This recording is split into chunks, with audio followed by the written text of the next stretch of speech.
You would need sewing needles, thread, T-pins, pencil, a scissors, the wig cap, and also the closure. The closure is a 6x6 closure. It didn't come with any demarcation if it's like 3 parts or 2 parts or center part. It is a free part closure. You would also need hair clips to hold the hairs while laying your closure flat.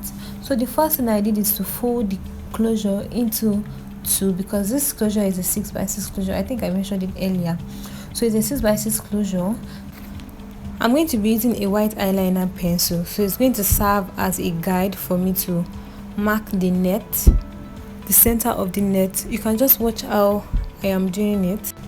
The next thing to do is to check if it is actually in the center.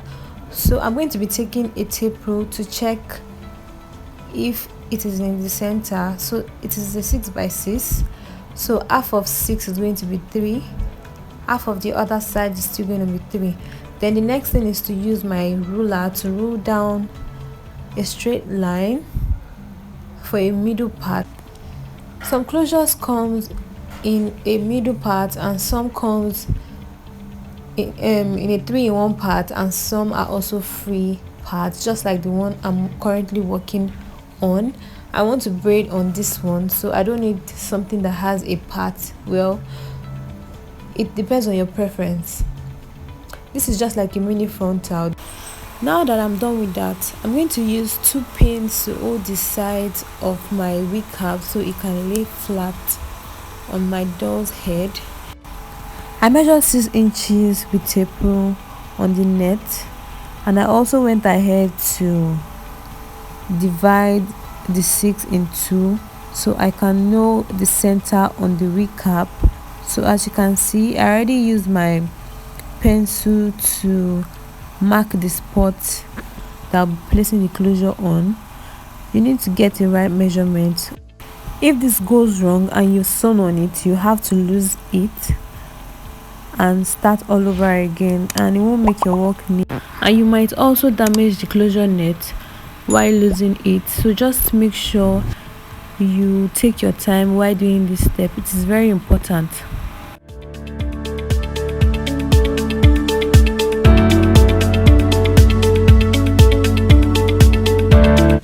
I already placed the closure on the wig cap, but you see how I place the closure in a bit.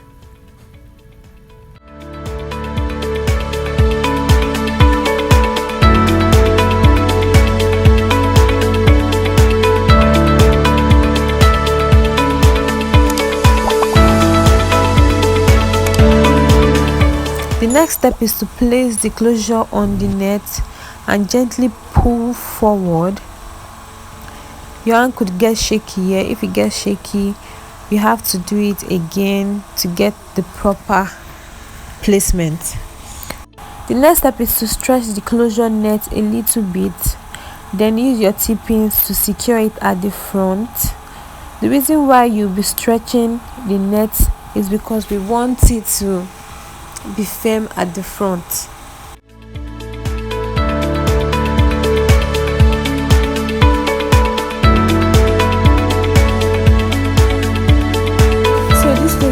Have an extra net by the sides for me to pull while trying to lay it flat. So this is what you do when you come across a net like this. You take out some hairs by the side, then you pull it down to the direction the hair is meant to fall. If it's meant to fall to the side, you pull it to the side. If it's meant to fall to the back, you pull it to the back. Then you put your T-pins to secure it. Make sure you use up to 3 pins on the right side of the closure and on the left side of the closure before focusing on one side. Watch as I pin down the closure.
bumpy by the side and it's not flat, remove your pin, secure it, remove your pin, try to use your hand to lay it flat, like smoothing it, then pull your pin again to secure it. You're going to get it right.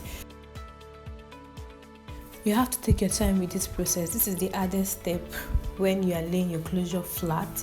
Like I mean flat, you don't want it to be bumpy after fixing it, because you still have to lose it and start all over again, and that won't make your work come out neat.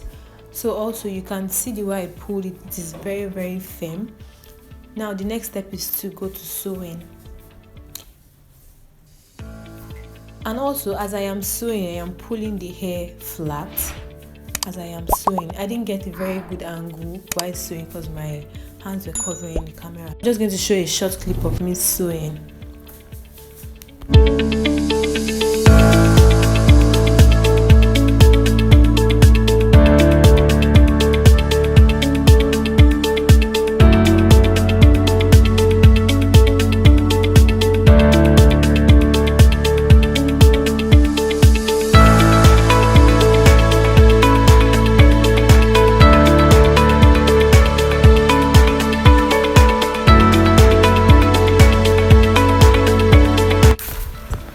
I'm sorry about the background noise, it's currently raining.